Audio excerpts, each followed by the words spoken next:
안녕하세요. 저는 2021 수능에서 자연계 표점 합 전국 수석을 한 조현우라고 합니다. 저는 삼수를 하면서도 제가 계속 느꼈던 게 국어에서 조금 약점이 있다고 생각을 했기 때문에, 그리고 또 국어에서 성적에 정말 큰 관여를 하는 것이 그 시험을 볼 때 당시의 컨디션이라고 생각을 해서요. 그 수능 전날에도 수능과 똑같이 아침에 6시쯤 일어나서 밥을 먹고 8시 40분부터 국어 시험을 봐서 컨디션을 조절하는 데 조금 신경을 많이 썼습니다. 그런데 국어 시험을 볼 때까지는 괜찮았는데 그 후부터 점점 그 다음날 시험에 대한 걱정이 조금 커지기 시작해서 많이 불안에 떨었는데, 그때 제 어머니가 저한테 너가 지금까지 쌓아온 것이 있으니 여태까지 공부한 것만 정리해서 충분히 대비를 하고 내일 시험장에 들어가라 라는 말씀을 해주셨고, 그 말씀에서 조금 불안을 덜 수 있어서 그날 잠들기 전까지 제가 공부해온 것들을 컴팩트 있게 요약하고 정리를 해서 노트 한 권에 다 정리를 하고 좀 편안하게 잠에 들 수 있었던 것 같습니다. 제가 수능 날에 가장 기억에 남는 일이, 제가 3년 동안 수능을 보면서 삼수 때가 제일 잠을 잘 잔 것 같아요. 그래서 그날 아침에 일어나서도 컨디션이 좋은 상태로 갔기 때문에 사실 별 걱정 없이 국어 시험을 들어갔는데, 제가 19수능 불수능이라 불렸던 그 국어 시험을 본 사람으로서 이번 21 수능에 채권 지문이 등장했는데, 그 지문이 19수능의 계약 지문이랑 거의 똑같은 소재를 사용한 지문이었거든요. 제가 거의 트라우마처럼 그 19수능 때 어려움을 겪었던 일들이 생각이 나면서 조금, 사실 그때 거의 멘탈이 붕괴가 올 정도로 정말 끈을 놓을 뻔했는데, 그때 당시에 제가 기출 분석을 하면서 제 스스로 세워놓았던 전략들을 겨우 상기시켰고 머릿속에서 끄집어내면서 멘탈을 다시 잡고 나서 그 문제를 잘 넘어갈 수 있었던 것 같습니다. 네, 그리고 그 이후에는 그냥 국어 시험을 보면은 제가 긴장이 좀 많이 풀어지는 타입이어서 수학이나 영어나 과탐 등은 그냥 제 평소 실력대로 실수만 하지 말고 시험을 끝마칠 수 있게 하자 하는 생각으로 그냥 마음 편안하게 시험을 봤던 것 같습니다. 점심시간은 사실 제가 항상 모의고사를 보면서도 영어 시간 보기 전에 졸음이 많은 편이었거든요. 그래서 수능 때만큼은 좀 잠을 자지 않기 위해서 노력을 해보자 해서 운동장에 나와서 좀 찬바람 쐬면서 잠 깨면서 저 같은 경우에는 지구과학 개념을 다시 한번 보는 방식으로 조금 걷고 그랬던 것 같습니다. 일단 제가 말씀드리고 싶은 거는, 제가 사실 과학탐구 때 시간이 모자라서 가채점표를 써오지 못하는 실수를 했거든요. 그래서 사실 그거는 별로 신경을 안 쓰고 있었는데, 수능이 끝나고 나서 바로 국어 수학을 채점을 하니까 제가 의도치 않았던 대로 다 만점이 나와가지고 일단 그 당시에는 너무 기뻤는데, 이제 과학탐구 가채점표를 써오지 못하다 보니까 그 답이 기억이 나지 않아서 조금 수능 당일날에는 굉장히 불안한 상태로 지냈던 것 같은데, 그래도 제 실력이 있으니까 조금 믿고 기다려보자 해서 그냥 복귀한 대로 다 맞았겠거니 하고 성적표 나오는 날까지 기다렸던 것 같습니다. 제가 사실 재수를 하고 끝내서도 지방대 의대를 갈 성적이 나왔었거든요. 그런데 거의 지방대 끝쪽에 의대를 갈 성적이다 보니까 저는 욕심이 조금 있어서 그것보다 조금 올렸었고, 결국에는 연대 생명공학과를 가게 되었는데, 사실 보통 학생들이라면 재수를 하면서 힘들기도 했고 연대 생명공학과라면은 뭐 사람들도 알아주는 대학이고 하니까 그곳에서 멈출 수도 있었으나, 원래 꿈이 의사이기도 했고 의대를 꼭 가고 싶다고 생각을 했기 때문에 당연히 삼수를 해서 내가 가고 싶은 학교를 가자라는 생각을 해서 삼수를 시작하게 되었고요. 삼수를 시작하는 게 정말 쉬운 결정은 아니었지만, 그래도 제 꿈을 위해서 이 정도 시간 투자하는 거는 정말 나쁘지 않은 일이다 라고 생각을 해서 그냥 당연하게 삼수를 진행하게 되었던 것 같습니다. 일단 이 얘기는 제가 재수를 하면서 타 재종학원에 다녔던 것부터 시작을 해야 될 것 같은데요. 제가 재수를 하면서 가장 크게 후회를 했던 점이, 학원의 수업이랑 모의고사 이런 거에 너무 끌려다녔다는 그런 느낌을 많이 받았다는 것이었습니다. 그렇기 때문에 제 본인의 약점을, 아까도 말씀드렸다시피 제 본인의 약점을 극복할 수 있는 방안으로 공부를 해야 했기 때문에 개인 공부 시간이 많이 보장될 수 있는 학원을 찾게 되었고, 또 이 시대인재라는 학원의 특징 중에 하나가 선택 수업이라는 그 제도를 도입해서 학생들이 원하는 수업을 들을 수 있게 하고 본인의 자습 시간을 최대한 확보시켜 주려고 했기 때문에 그 점이 가장 큰 메리트로 다가와서 이 시대인재 학원을 선택하게 된 것 같습니다. 저는 일단 삼수를 시작하면서 가장 크게 결심을 했던 게 올해는 내 본인의 약점을 찾아서 그걸 보완하는 방식으로 공부를 해보자 라고 생각을 했는데, 그런 생각을 했던 이유가 저는 현역 때 제 주위에 공부를 잘하는 친구들이 정말 많았는데 그런 친구들을 보면서 제가 머리가 좋은 편이 아니구나 라는 생각을 많이 했어요. 그래서 그런 생각 때문에 재수, 삼수를 거치면서 많은 노력을 해서 지금 이 자리까지 오게 됐다고 생각을 하고요. 또 이번 수능에서 제가 정말 크게 느꼈던 것은 그날의 컨디션이 자기 본인이 조절한다고 마음대로 되는 것도 아니고, 그렇기 때문에 사실 수능에서 컨디션이 정말 큰 부분을 차지하잖아요. 그래서 이번 수능에서는 운이 수능에 그래도 많은 부분을 차지하지 않는가라는 생각을 했습니다. 제가 현역 때도 그렇고 재수를 진행하고 또 재수를 끝내고 나서도 들었던 생각이 사실 매일 공부했던 거를 다시 상기시켜 보면은 어떤 날은 수학을 공부하다가 3시간, 4시간이 넘어가면서 다른 공부를 하지 못했던 적도 있고, 어떤 날은 생명이 급하다고 생각해서 생명과학만 문제를 풀다가 또 그날에는 수학을 못했던 경우도 있고 그런 날이 많았거든요. 그래서 이런 점을 생각을 해봤을 때 매일매일 모든 과목을 거의 균등한 양으로 공부를 해야 수능에서도 어떤 한 과목이 빠지지 않고 전체적으로 좋은 점수가 나올 수 있다는 것을 깨달았기 때문에 올해 삼수 생활을 하면서는 제가 원래 계획표를 쓰지 않았는데 삼수부터는 계획표를 써서 하루 동안 제 역량에 맞게 모든 과목을 좀 균등적으로 공부를 할 수 있게 하자라고 결심을 해서 그런 점에서 조금 개선이 있도록 계획표를 쓰면서 공부를 했고요. 그렇기 때문에 매일매일 한 과목도 놓치지 않고 모든 과목에서 실력 향상을 이룰 수 있었던 것 같습니다. 사실 보통 수험생들이 생각하는 기출 분석이 기출을 풀고 채점하고 오답 정리를 하는 것에서 끝나는 경우가 많은데, 그 이유가 무엇이냐면 기출을 너무 많이 봐서 그 횟수가 반복될수록 그 기출을 지루해하기 때문이라고 생각을 하거든요. 그렇기 때문에 제가 활용했던 기출 분석은 지문에서 문제와 선지가 어떻게 출제되는가를 분석을 하고 그거에 따라서 전략을 세우는 방법이었기 때문에 그 전략을 적용해서 실전 연습을 할 수 있는 그런 콘텐츠가 많이 필요했어요. 근데 시대인재에서 제공하는 국어 콘텐츠가 상상이랑 간색이랑 이감 모의고사로 사실 과분할 정도로 많이 주시기 때문에 그런 사설 콘텐츠를 통해서 제가 세워놨던 전략을 적용해보고 제가 실전 상황에서 사용해 볼 수 있는 그런 전략이 무엇이 있을지도 생각을 해볼 수 있는 계기가 되었기 때문에 그런 콘텐츠들을 이용해서 전략을 점검해 볼 수 있는 그런 기회가 될 수 있는 그런 콘텐츠지 않았나 생각을 합니다. 사실 그 코로나 휴원 기간 때 시대인재가 서바이벌 강의를 들어간 시점이었거든요. 그래서 그 시점에는 이제 거의 모든 선생님들이 모의고사를 돌리고 해설 강의를 하는 시점이었기 때문에 사실 시대인재에서 제공하는 그 동영상 커리큘럼대로만 따라가도 매일매일 모의고사를 하나씩 풀거나 일주일에 꼭 정해진 양의 시험을 볼 수 있는 그런 시스템이 구비되어 있었기 때문에 사실 동영상 강의를 통해서 저는 휴원 기간에 좀 더 제 자신에 대해서 돌아볼 수 있고 그 모의고사를 보면서 자신에 대해서 좀 더 피드백을 더 할 수 있게 되는 시간이 주어졌다고 생각을 했기 때문에 그런 점에 초점을 맞춰서 모의고사 해설 강의를 동영상을 통해서 듣고 제가 부족했던 부분이 뭔지 그런 점을 좀 더 잘 정리할 수 있었던 기간이었던 것 같습니다. 제가 국어에서 아까도 말씀드렸다시피 약점이 조금 있었다고 했는데 그 이유가 정보량이 너무 넘쳐나다 보면 제가 읽으면서도 흐름이 끊기고 또 제가 뭘 읽었는지 모르겠다는 생각이 들 때도 많았어요. 그래서 그 점을 어떻게 극복을 할까 생각을 하다가 어차피 수험생들이 수능장에 들어가서 풀어야 될 시험지는 평가원에서 교수님들이 낸 시험지이기 때문에 제가 기출 분석을 하면서 문제가 어떻게 출제가 되고 글의 구조는 어떻게 구성이 되는지 그런 것을 공부하는 데 좀 초점을 맞춰서 공부를 했던 것 같습니다. 그래서 기출 분석을 항상 1순위로 두었고요.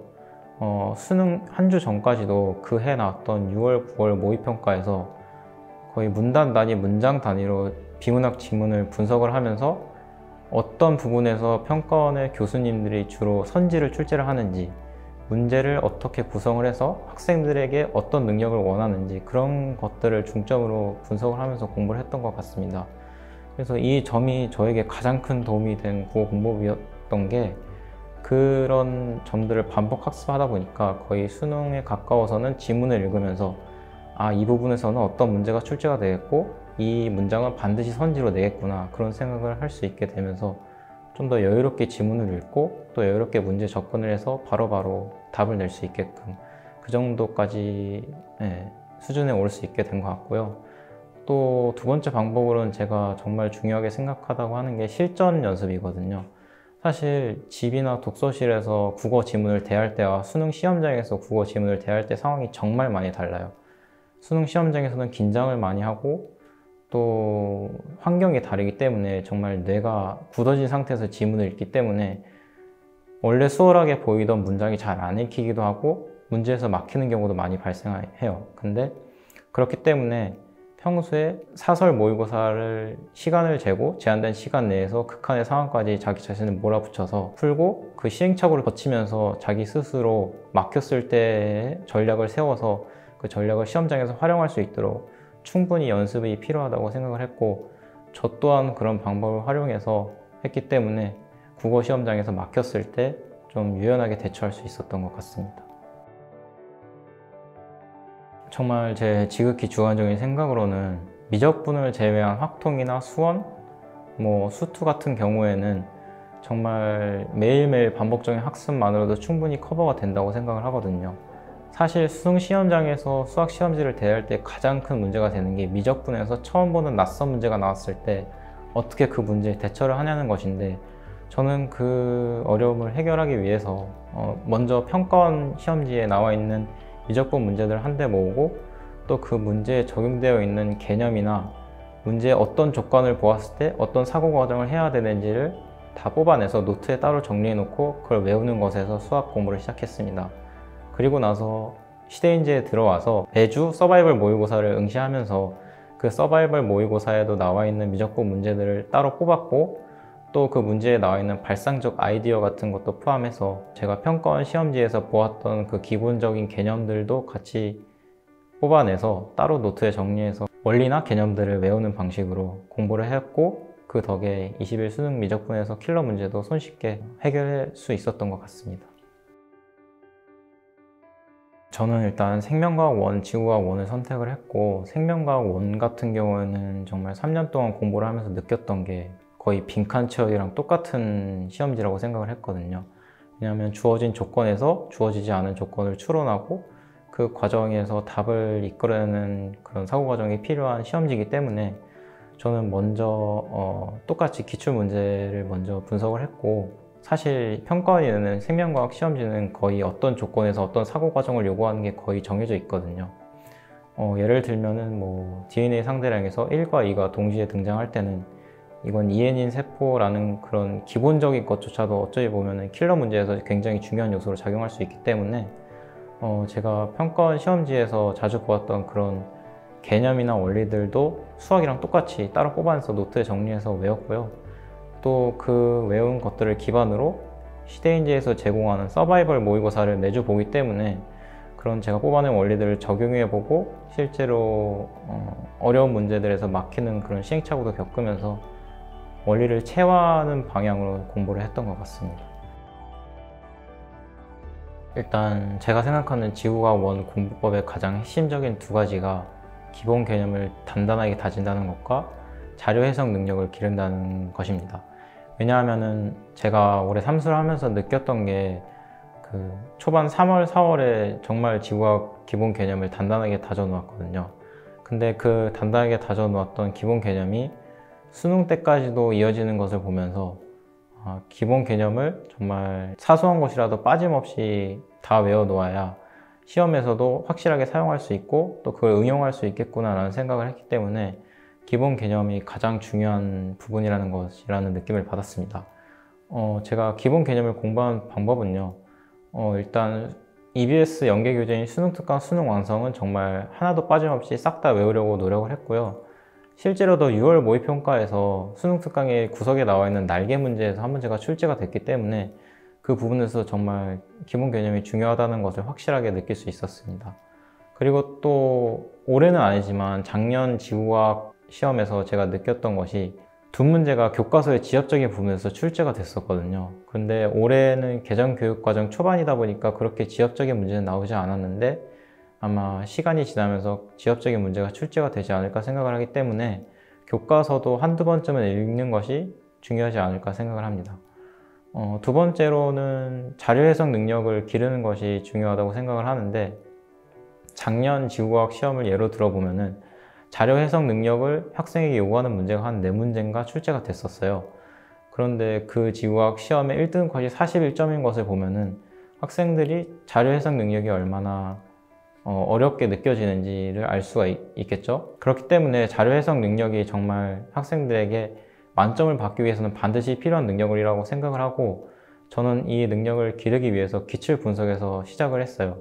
기출 분석을 하면서 평가원만큼 자료 해석 능력을 요구하는 문제를 깔끔하고 어렵게 내는 기관이나 선생님들이 없기 때문에 평가원 문제를 제일 기초적으로 공부를 해야 되고요. 평가원 문제에서 자료 해석 능력을 기르기 위해서는 독해를 제일 꼼꼼하게 하셔야 되고 또 문제 독해를 꼼꼼하게 하신다면 문제를 통해서 우리에게 요구하는 개념이 무엇인가를 알 수가 있기 때문에 그런 부분에서 시작을 해서 지구과학 문제를 분석하는 수준까지 올리셔야 지구과학 시험에서 만점을 받을 수 있지 않을까 생각을 합니다. 제가 생각하기에 시대인재 학원의 가장 큰 장점이 서바이벌 모의고사라고 생각을 하는데 왜냐하면 생명과학 1이나 지구과학 1 같은 경우에도 사실 30분에 20문제를 푸는 게 현역과 재수를 하는 학생들에게도 쉬운 일이 아니거든요. 그런데 서바이벌 모의고사는 수능 시험지보다 한층 더 어려운 문제로 구성을 해놨고 학생들에게 타임 어택을 할 수 있는 그런 경험을 시켜주기 때문에 학생들이 조금 더 실전에 가깝게 연습을 할 수 있는 좋은 시험지지 않았나. 그리고 지구과학 같은 경우 특히 학생들이 자료 해석 능력을 더 잘 기를 수 있도록 한층 더 꼬아서 더 깊은 생각을 할 수 있는 문제를 출제하기 때문에 그런 부분에서도 제가 더 좋은 연습이 될 수 있는 컨텐츠지 않았나 생각을 합니다.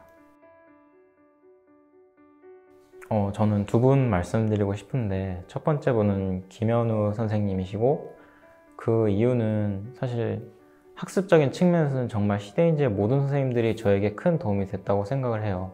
근데 특히 김현우 선생님을 한 분으로 뽑은 것은 멘탈 관리적인 측면에서 저에게 정말 큰 도움을 주셨거든요. 항상 9월 모의평가가 끝나거나 큰 모의고사, 학원에서 보는 원래 모의고사 끝냈을 때도 한 장의 종이에다가 선생님이 하고 싶으신 말씀을 적어서 주셨는데 그 부분에서 제가 공부할 방향을 잡거나 지금 해이해지지 말고 정신을 똑바로 잡고 공부를 해야 된다는 그런 말씀을 많이 해주셨기 때문에 그런 부분에서 좀 흐트러지지 않고 자세를 올바르게 잡고 공부를 할 수 있는 그런 도움을 주시기 때문에 저에게 정말 큰 도움이 되셨던 선생님이고 김은양 선생님이 두 번째 분이신데 왜냐하면 제가 방금 말씀드렸던 기출 분석을 하는 그런 방법에 대해서 정말 꼼꼼하고 깊게 알려주신 선생님이십니다. 김은영 선생님은 수능 보기 한 주 전에 6월, 9월 모의평가를 한데 모아서 분석하고 비교해보는 수업을 하셨는데 그 수업을 통해서도 제가 여태까지 역대 기출 분석을 하면서 세웠던 전략에서 부족한 부분이 무엇이고 고쳐야 될 부분이 무엇인지에 대해서 도움을 많이 받았던 것 같습니다. 부엉이 포스트라는 시스템 자체가 그 학생이 서바이벌 모의고사를 보거나 원래 모의고사를 봤을 때 그 결과를 다른 학생들과 비교해서 등급으로 표시하기도 하고 백분위로 표시하기도 하고 본인의 위치를 잘 알려주는 시스템이기 때문에 저는 그 부엉이 포스트를 이용해서 제가 여태까지 본 서바이벌 모의고사나 원래 모의고사에서 제 위치가 어딘지 정확하게 파악할 수 있었고 또 그런 부분을 통해서 한 개나 두 개 틀렸을 때 내가 잘 봤구나 라는 생각을 하기도 했지만 부엉이 포스트를 보고 제 실제 위치가 어딘지 파악을 하고 또 그런 부분에서 좀 자만하지 않을 수 있게 해준 그런 시스템이지 않았나 생각합니다.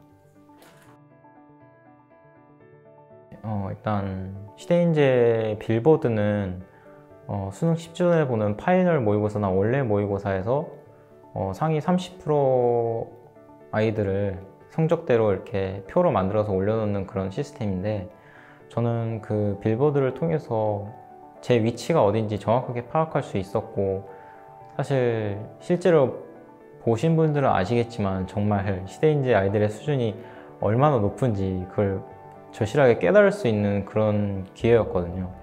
그래서 저는 그 빌보드를 보면서 내 앞에 앉아있는 아이, 내 옆에 앉아있는 아이의 이름을 알고 있기 때문에 그 빌보드에서 그 아이가 나보다 아래였거나 거의 비슷한 수준이었는데 어느 순간 보니까 저 위에 올라가 있고, 그런 모습을 보면서 스스로도 자극을 많이 받고, 또 앞에서도 말씀드렸다시피 자만하지 않는데 정말 큰 도움을 줬던 그런 시스템이었던 것 같습니다. 제가 삼수를 시작하면서 첫 번째로 지키고자 했던 생활 패턴은 아침 8시 40분부터 수능이 끝나는 4시 30분까지는 낮잠을 자지 말자라고 결심을 했던 거였습니다. 왜냐하면은 실제로 그 정해진 시간에 잠을 자게 되면은 수능 날에도 그 시간에 졸릴 수밖에 없게 되고요. 그렇기 때문에 그 시간까지는 잠을 자지 않아야 수능 시험 날에도 정신을 또렷이 유지하고 본 컨디션대로 시험을 볼 수 있지 않겠나 해서 그 부분만을 꼭 지키려고 했고요. 그리고 또 제가 재수를 하면서도 체력이 정말 많이 떨어지고 몸이 망가지는 것을 많이 느꼈기 때문에 삼수를 하면서는 일주일에 3번은 꼭 헬스를 다니면서 운동을 하자라고 결심을 했고, 학원이 끝나고 10시에는 꼭 헬스를 가서 20분 이상은 운동을 하고 스트레스도 해소하는 방법으로 운동을 했기 때문에 그런 부분에서 좋은 결과를 만들어낼 수 있는 그런 생활 패턴이지 않았나 생각을 합니다. 일단 제 현역때 얘기를 먼저 말씀드리고 싶은데요. 제 현역때 수능이 19수능이었는데 모두 아시다시피 불수능이었던 수능이거든요.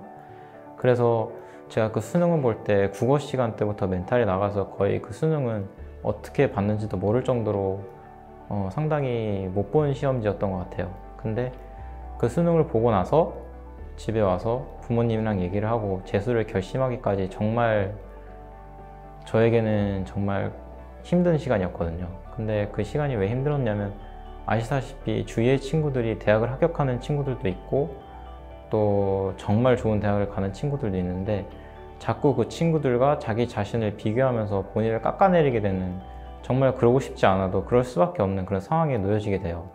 근데 이게 저뿐만 아니라 정말 많은 수험생들에게도 해당되는 이야기인데, 저는 그랬지만 이 영상을 보시는 수험생들이나 재수를 결심하게 되는 수험생들이라면 절대 그러시지 않았으면 좋겠습니다. 그거는 정말 본인에게도 독이 되는 행동이고요.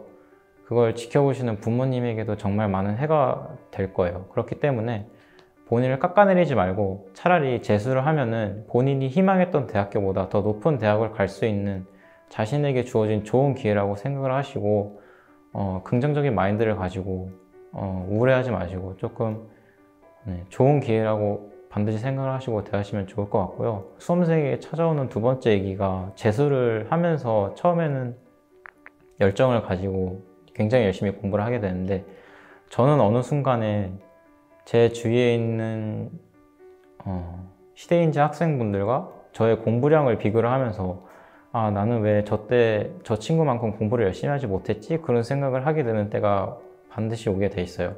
근데 그 순간에도 사실 그 자신이 보기에는 그 친구와 본인의 기준 자체가 다르기 때문에 절대적인 공부를 비교하면서 자신을 깎아먹지 말고 본인이 정말 최선을 다했다고 생각을 하시면 그걸 그대로 믿고 수능날까지 불안해하지 마시고 끝까지 밀고 나가셔서 수능 보기 전날까지 공부를 열심히 하셔서 좋은 결과를 얻으실 수 있으면 좋겠습니다.